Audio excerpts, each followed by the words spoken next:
రెగ్యులర్గా డ్యూటీకి వచ్చేవాళ్ళు, హెల్పర్లైనా మేస్త్రులైనా ఎవరైనా సరే, ఒక రోజు జుమ్మా కొట్టాలి అనుకోకుండా నైట్ జ్వరం వచ్చేయాలి అని ఫిక్స్ అయ్యేది ఏ రోజు అయితే పేపర్ కొట్టే రోజు.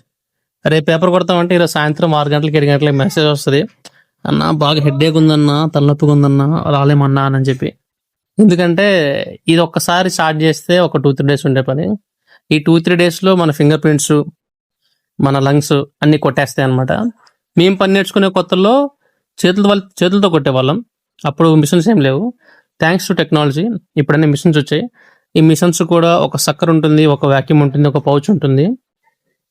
దానికి వాడిన పేపర్స్ మనం వాడితే అంటే పర్ఫెక్ట్ పేపర్స్ ఉంటాయి, కొన్ని హోల్స్ ఉంటాయి. ఆ మ్యాచింగ్ హోల్ పేపర్ వాడామనుకోండి, ఆ పేపర్ కొట్టిన డస్ట్ అంతా ఆ వ్యాక్యూమ్ నుంచి బ్యాగ్లోకి వెళ్తుంది. సో అప్పుడు అంత అట్మాస్ఫియర్లో కానీ రూమ్లో కానీ డస్ట్ ఏమి ఉండదు, మనకు కూడా హెల్త్కి పెద్ద డ్యామేజ్ అవ్వదు. అది కాకుండా వేరే పేపర్స్ కట్ చేసి కొట్టామనుకోండి, సో మొత్తం డస్ట్ అంతా రూమ్లో ఉంటుంది, మన లంగ్స్లో ఉంటుంది, చాలా దారుణంగా తయారవుతుంది. మీరు ఎప్పుడైనా పేపర్ కొట్టేటప్పుడు చేతులతో కొడితే చేతులు డ్యామేజ్ అవుతాయి, వర్క్ కూడా చాలా లేట్గా అవుతుంది. కొంచెం ఒక 7,000-8,000 పెట్టారనుకోండి, ఒక మంచి మిషన్ వస్తుంది. ఆ మిషన్తో మీరు ఒకసారి పేపర్ కొట్టి చూడండి.